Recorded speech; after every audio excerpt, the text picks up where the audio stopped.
Bien, mis hermanos, mis hermanas y amigos, dispongamos ahora nuestra mente y preparemos nuestro corazón para recibir su consejo a través de la exposición de su preciosa palabra.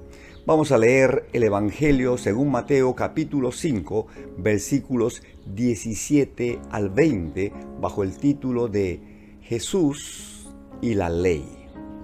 ¿Ya? Jesús y la ley. Dice así la palabra del Señor: no penséis que he venido para abrogar la ley y los profetas. No he venido para abrogar, sino para cumplir. Porque de cierto os digo que hasta que pasen el cielo y la tierra, ni una jota, ni una tilde pasará de la ley hasta que todo se haya cumplido. De manera que cualquiera que quebrante uno de estos mandamientos muy pequeños y así enseñe a los hombres, muy pequeño será llamado en el reino de los cielos. Mas cualquiera que los haga y los enseñe, éste será llamado grande en el reino de los cielos. Porque os digo que si vuestra justicia no fuera mayor que la de los escribas y fariseos, no entraréis en el reino de los cielos. Bendita sea la palabra viva y eficaz de nuestro buen Dios. Estamos desarrollando el sermón del monte, el sermón de la montaña. Y la primera parte de este sermón trata acerca de lo que Jesús enseñó sobre las características que cada discípulo suyo debe tener, ¿ya? Cualidades que se deben poner en evidencia, se pueden manifestar en la interacción de aquellos que decimos ser seguidores y servidores de Jesús bajo nuestra condición de discípulos suyos, en nuestra interacción con todos, sobre todo con aquellos que no comulgan necesariamente con el mismo credo que nosotros practicamos. Y Jesús desarrolló su enseñanza acerca de estas cualidades, de estas características de sus discípulos bajo el título de las bienaventuranzas. Es decir, un discípulo de Jesucristo debe ser dependiente de Dios, sensible, manso, justo, misericordioso, puro, pacífico, entregado a la causa de Cristo. Todo esto está desarrollado en el Evangelio según Mateo, capítulo 5, versículos 3 al 12. Y la segunda parte de este sermón trata sobre la influencia que cada discípulo de Jesús debe ejercer allí en el lugar donde le toque vivir y desarrollar su cristianismo. Es decir, que tiene la responsabilidad de ser sal de la tierra y luz del mundo. Todo esto tiene que ver con el testimonio de su vida a través de sus palabras, su conducta, sus acciones, sus reacciones, sus decisiones. Eso está en los versículos 13 al 16 de este mismo capítulo 5 del Evangelio de Mateo. Y la parte que nos toca estudiar ahora trata acerca de la ley, ¿ya? La ley y su cumplimiento en Jesús. Él dijo: no penséis que he venido para abrogar la ley o los profetas. No he venido para abrogar, sino para cumplir. Ahora, ¿qué significa la palabra abrogar? ¿Qué significa? Significa derribar, eliminar, cancelar, abolir, dejar sin efecto una ley. Y en este caso, la ley de Dios y los profetas. Ahora, ¿a qué se refiere Jesús cuando dice la ley y los profetas? A ver, veamos. El canon hebreo se divide en tres partes: la Torá, los profetas y los escritos. La Torá o la ley comprende los 5 primeros libros de la Biblia, que se conoce como el Pentateuco, ¿verdad? Génesis, Éxodo, Levítico, Números y Deuteronomio. Y los profetas, que se dividen en profetas mayores y los profetas menores. Los profetas mayores, cuyos libros son el libro de Isaías, el libro de Jeremías, el libro de Lamentaciones, Daniel y Ezequiel. Y tenemos los 12 libros escritos por los profetas menores. Y se llaman menores por el volumen del contenido de sus libros. Y son 12 profetas menores: Oseas, Joel, Amós, Abdías, Habacuc, etcétera, etcétera. Y los escritos que comprenden los libros históricos, que son 12 libros históricos: Josué, Jueces, Ruth, primer y segundo libro de Samuel, etcétera, ¿verdad? Y los libros poéticos, que son Job, Salmos, Proverbios, Eclesiastés y Cantar de los Cantares. Entonces, cuando Jesús dice la ley y los profetas, no se refiere exclusivamente al decálogo de Moisés o a los 10 mandamientos que Dios le dio en el monte Sinaí. Se refiere a todas las enseñanzas del Antiguo Testamento contenidas en el Pentateuco, que, como repito, son los 5 primeros libros de la Biblia, que se conoce como la ley, y las enseñanzas contenidas en los 34 libros restantes, que se conoce como los profetas y los escritos.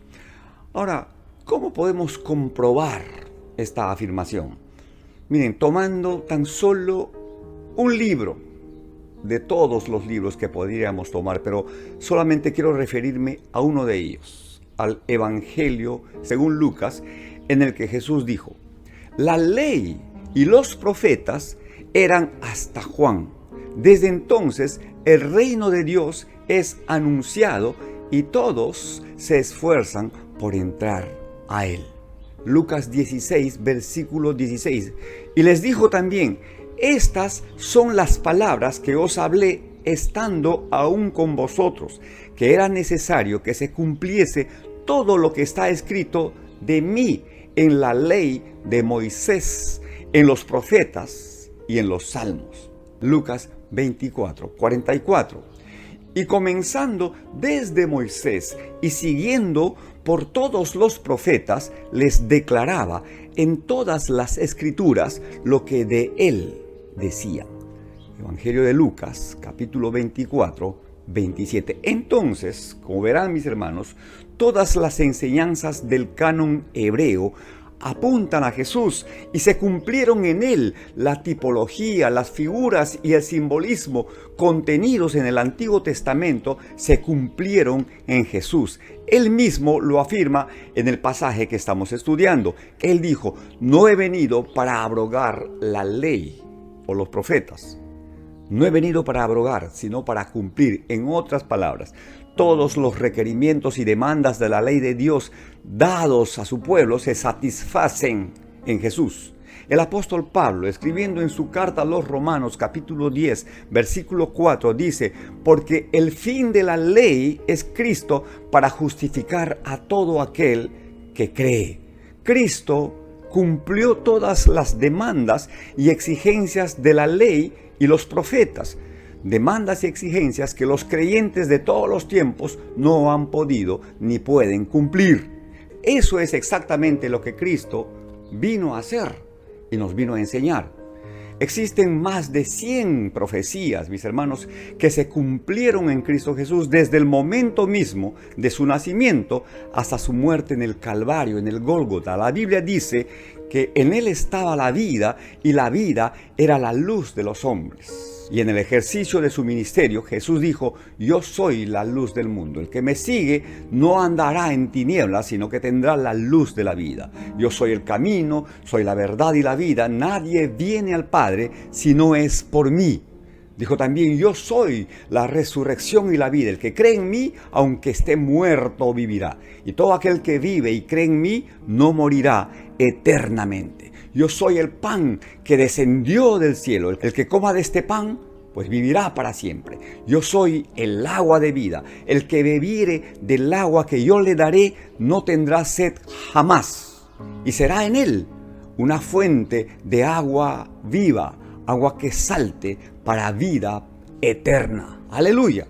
Jesús dijo: de cierto os digo, que hasta que pasen el cielo y la tierra, ni una jota, ni una tilde pasará de la ley hasta que todo se haya cumplido. Cuando Juan el Bautista vio a Jesús, llamó la atención de sus discípulos y les dijo: he aquí el Cordero de Dios que quita el pecado del mundo. Y cuando Jesús vino a Juan al Jordán para ser bautizado por él, porque Juan bautizaba, ¿verdad?, para arrepentimiento por los pecados cometidos, preparando de esta manera el corazón de la gente, preparando el camino, allanando el camino para el ministerio del Mesías. Cuando vino Jesús a su bautismo, Juan se le opuso diciendo: yo necesito ser bautizado por ti, ¿y tú vienes a mí?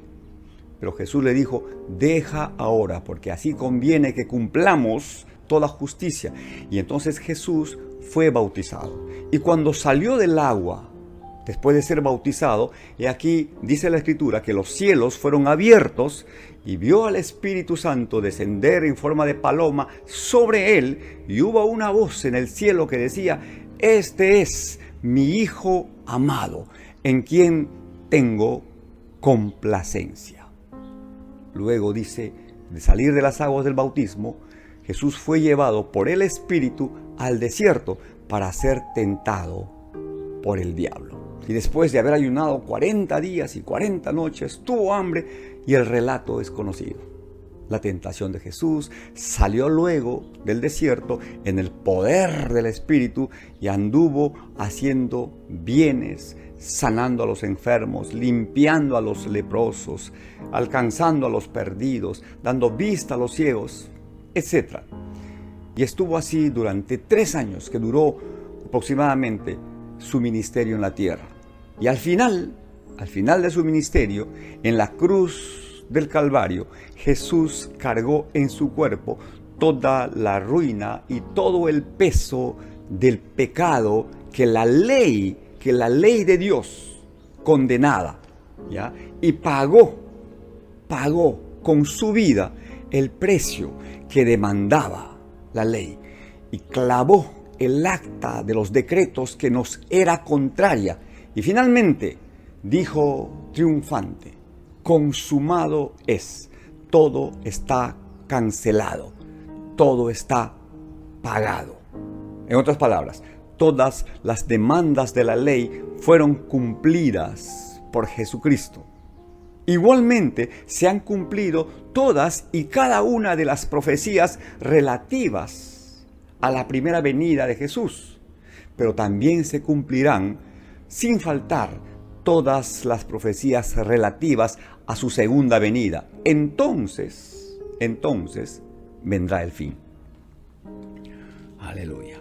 Y continuando con nuestro pasaje que trata acerca de la ley y los profetas, Jesús terminó esta enseñanza sobre la ley y su cumplimiento diciendo: de manera que cualquiera que quebrante uno de estos mandamientos muy pequeños y así enseña a los hombres, pues muy pequeño será llamado en el reino de los cielos. Mas cualquiera que los haga y los enseñe, éste será llamado grande en el reino de los cielos. Aleluya. Mis hermanos, en virtud a esta escritura, la manera en que manejamos la escritura, cómo la trazamos, cómo la compartimos, ¿verdad?, determina nuestro estatus en el reino de los cielos. Porque en el reino de Dios la valoración no es ni por la edad ni por la experiencia, sino por la obediencia a la palabra del Señor. Es la obediencia a la Escritura lo que determina nuestro estado, nuestra condición, nuestra estatura espiritual. Jesús dijo: ¿por qué me llaman Señor, Señor, y no hacen lo que yo les digo? No todo el que me dice Señor, Señor entrará en el reino de los cielos, sino el que hace la voluntad de mi Padre que está en los cielos. Entonces, atendiendo al requerimiento y a la exigencia de la palabra del Señor, si Jesús te dice que ames, pues tienes que amar con el mismo amor con el que Él nos ha amado. Amor que cubre multitud de faltas. Amor que da sin esperar nada a cambio. Amor que perdona. amor que restaura. Y si te dice que perdones, pues tendrás que perdonar no 7 veces, sino 70 veces 7. Porque dicho sea de paso, que el perdón divino está condicionado al perdón que nosotros ejerzamos o demos a las personas que nos ofenden, que nos agreden. Por otro lado, el retener el perdón es como cerrar la puerta de una prisión y tirar las llaves para afuera. Lamentablemente quedas recluido, quedas confinado al dolor, a la amargura y al sufrimiento. Hermano, hermana, tenemos que aprender a perdonar como Dios nos ha perdonado y nos perdona nuestras afrentas diarias.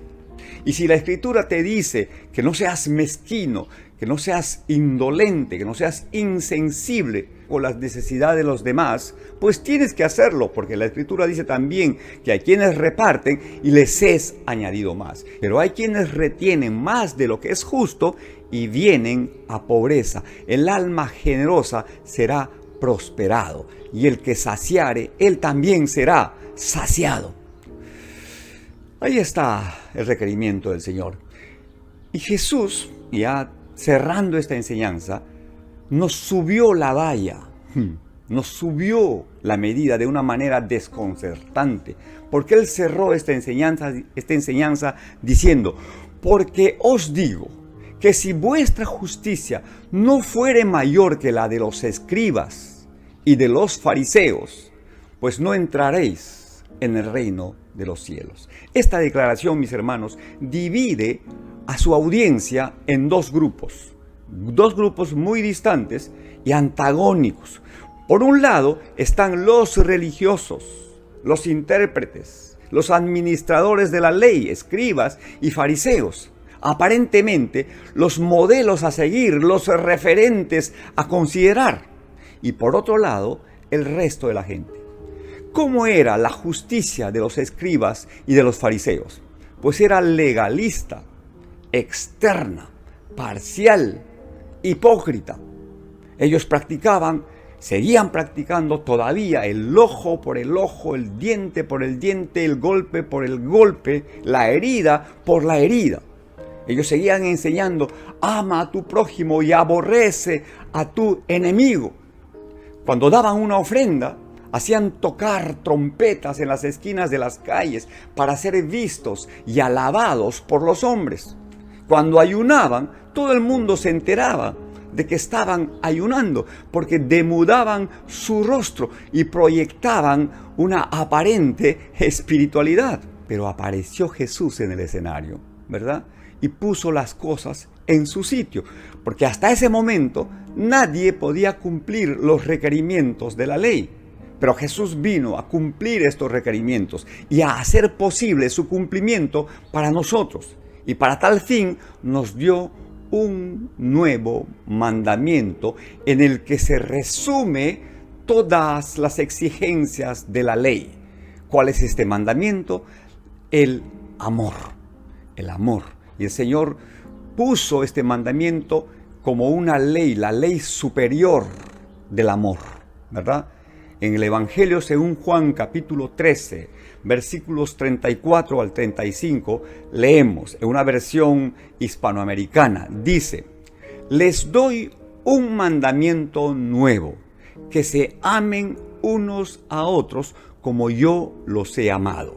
Así también ámense los unos a los otros. El amor mutuo entre ustedes será el distintivo por el que todo el mundo los reconocerá como discípulos míos. Ahí está. Dijo también el Señor: y ninguno tiene mayor amor que este, que uno dé su vida por sus amigos.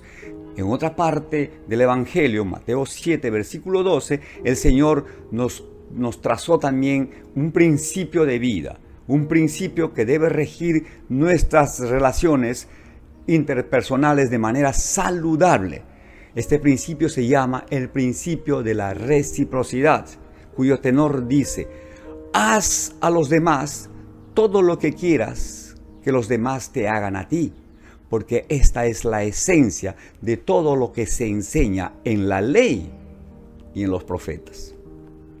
Y ahora mismo estoy pensando en otro pasaje que creo que es clave, ¿ya?, en relación a la exigencia del Señor, que dice que nuestra justicia tiene que ser mayor que la de los escribas, de los fariseos, de los religiosos.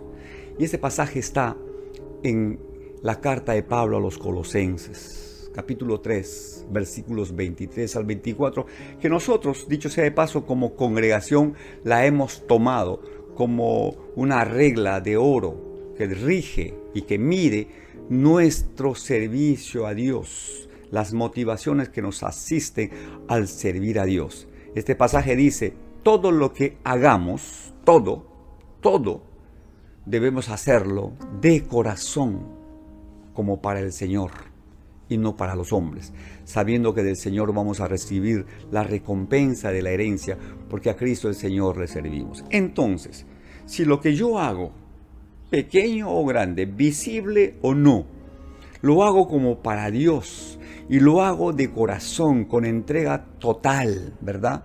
Y no lo hago pensando en la opinión de los demás, en la aprobación de la gente.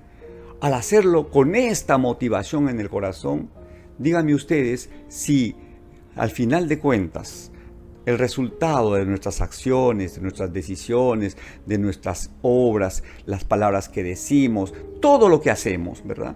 Díganme ustedes si no tiene un elevado nivel de espiritualidad que está por encima del nivel de la religiosidad. Porque la religión o la gente religiosa hace lo que hace, practica su piedad, practica su fe, practica su misericordia, pero para agradar al ojo humano, esperando escuchar el buen comentario y la buena opinión de la gente.